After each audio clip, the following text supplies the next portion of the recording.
Okay, so I'm gonna try this new mount out and see how this video comes out. So what's in front of you right now is the Kira and Danny's PS3 controller. They wanted a Rasta color scheme, 3 colors. It's gonna be green, yellow, and blood red. So what I've done so far is I've disassembled the controller, cleaned it all up, and did some scrubbing. The primer's already done. You can kind of see on the side of the yellow. Lighting's not so good in here. Sorry. So I got the primer done and shot a little bit of the yellow from the middle. And right now I'm going to go ahead and shoot a second coat, and then let that dry for a few hours before I start getting the side edges. The reason I'm doing the yellow first is because the other 2 colors are going to actually blend in from the side. So I'm hoping it's just going to be easier to go ahead and shoot from the sides and let it blend in, rather than try and do a staged fade. Alright, here we go.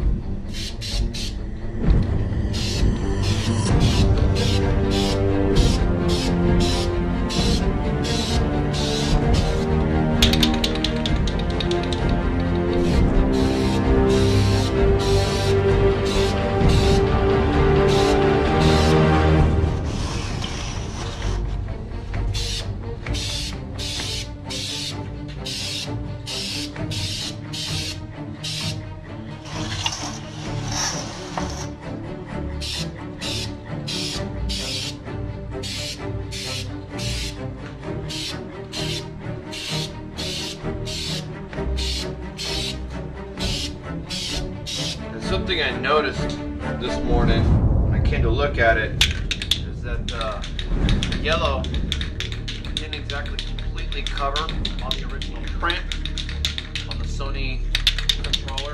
You can still see some of the wording just kind of faintly, the 6-axis and Sony. So I'm hoping the second, maybe even the third coat, the second coat, go ahead and give me a nice solid color. Go from there.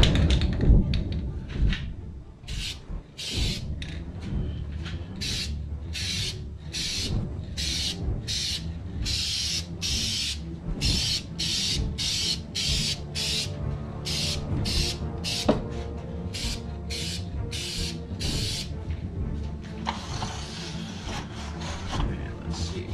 Just one more here. I'm making sure to hit it from multiple angles so that I get all the little curves and nooks and crannies.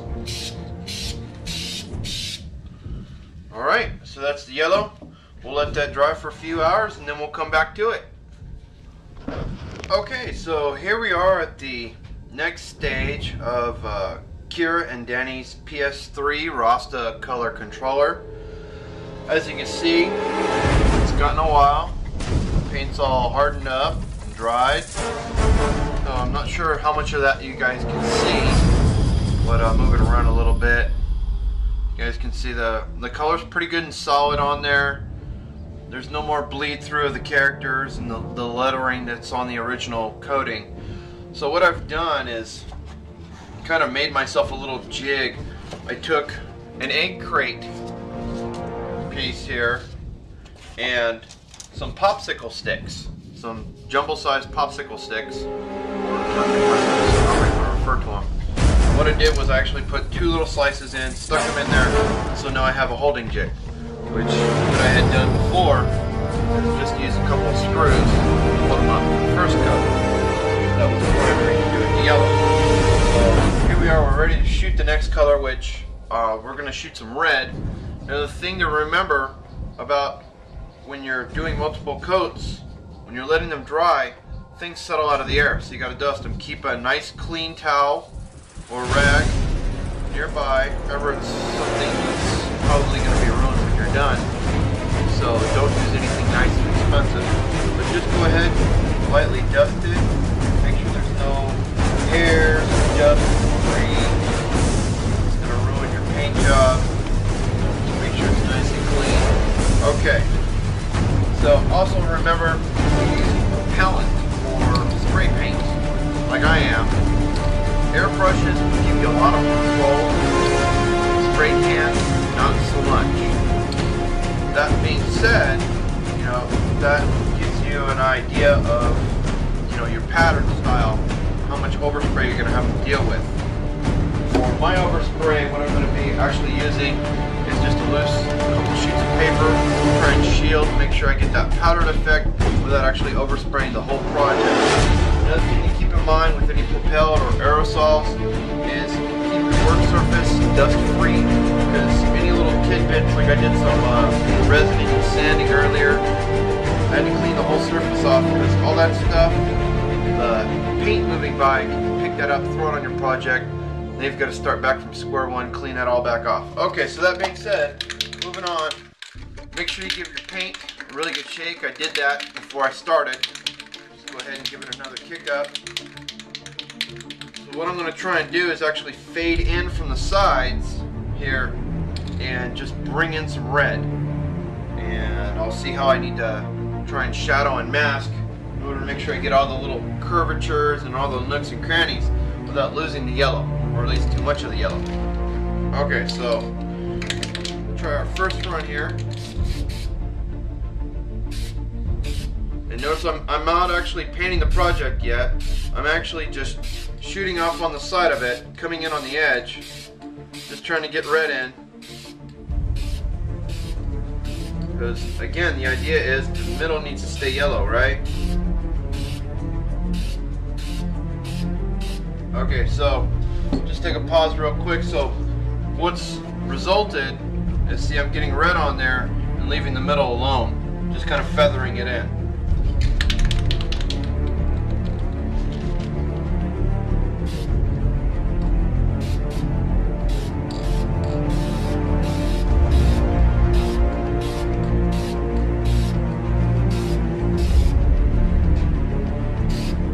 Probably going to take more than one application of red, because I'm just going to ease the red on there instead of trying to shoot it all at once.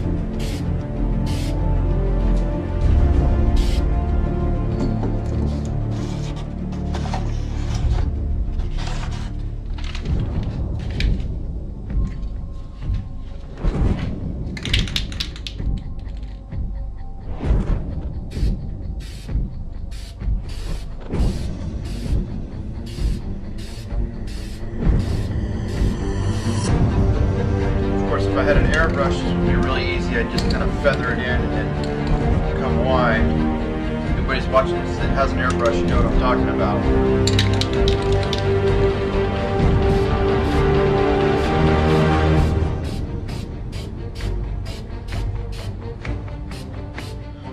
Another trick that I've kind of learned is for feathering, I'll actually start away with my spray, come in and actually move away, and that helps create a feathering edge. Notice I'm actually getting like a hard line here, whereas the actual intent is that it just kind of naturally bleeds in. So I'll work on that a little bit.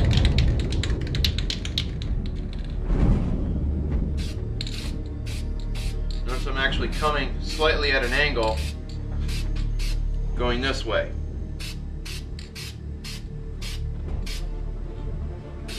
Kind of massaging the color around, so to speak, getting that blended.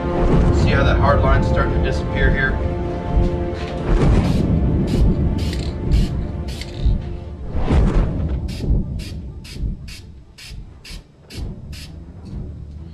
So, yeah, I'm gonna have to let that dry and manipulate it around to get this underside here.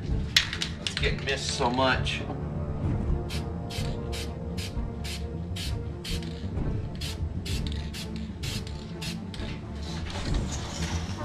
Another neat thing about using the egg crates for your painting shots is that since everything's prepped on it, you can actually move it around. Notice I've got extra egg crates to kind of protect the rest of my surface. I can make multiple jigs, shoot something, move it, bring something else in, instead of, okay, well, my whole work surface is taken up with this one project, which is really nice when you have multiple things to paint. Make sure you're also clearing your nozzle. Notice I'm kind of spraying off to the side every now and then. I'm just clearing my nozzle, making sure that I don't have too much buildup on the nozzle itself, which shoot splatter ruins your project. Unless you're doing a blood splatter project, then, you know, whatever. So again, just massaging the color kind of into place here. Trying to get the little cranny without creating too much a hard line. And I'm using short bursts so that I don't put the paint on too thick. Alright, so that looks pretty good for now. I'll go ahead and clear my nozzle and let that harden. Let that all dry up, paint harden itself, and then we'll come back to it. Okay, so we've let the red dry and harden up a little bit. It hasn't actually been 2 hours. That's okay. It's Arizona. It's hot, low humidity. Things dry out really fast. Yeah, you should try doing epoxy and resin out here. It's crazy. Okay, so moving on. We've got our red going, yellow still in the middle. You can see I kind of went a little bit farther than I really wanted to because I wanted the red to fade right here.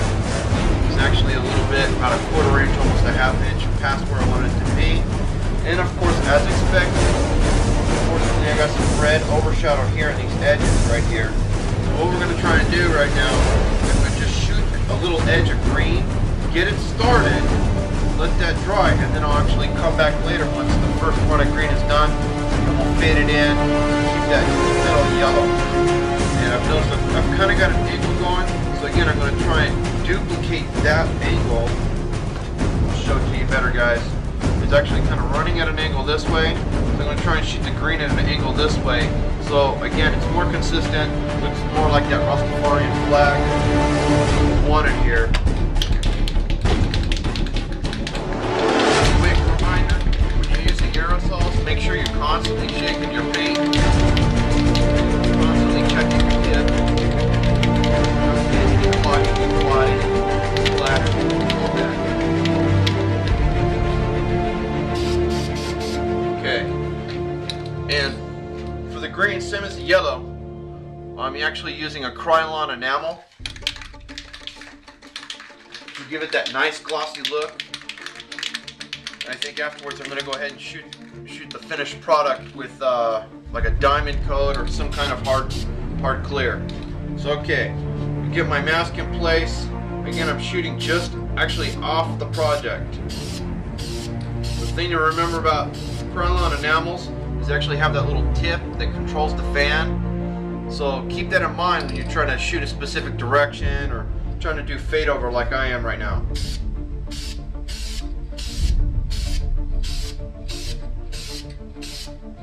And I noticed that the Rastafarian flag, it's actually a mint green. This is more like a forest green, while it says emerald green, as you can see right there.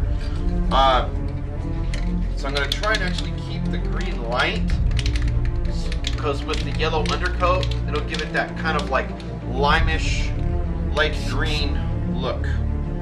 Hopefully that works out. If not, well, at least we've got green on there.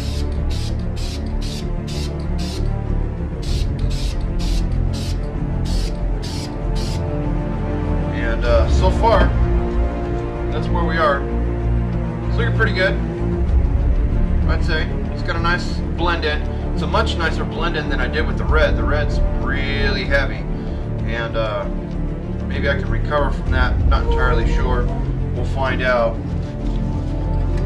But it's going on very nicely. Notice again, I'm actually going on kind of light, and if you can actually see a slight difference between the color on the can and the color on the controller, it's more of a lime light green, because again, that yellow undercoat instead of a primer undercoat. That's one of the reasons why the base color was yellow, not just because of the center color. Trying to angle in here, get the sides solid, but keep my fade. I've got my nice angle going, that's good.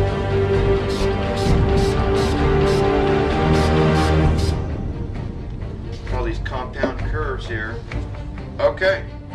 So that looks pretty good. I'm going to go ahead and let that dry, and then I'll go ahead and manipulate it around. We'll get the underside a little bit. But right now, that's how we're looking.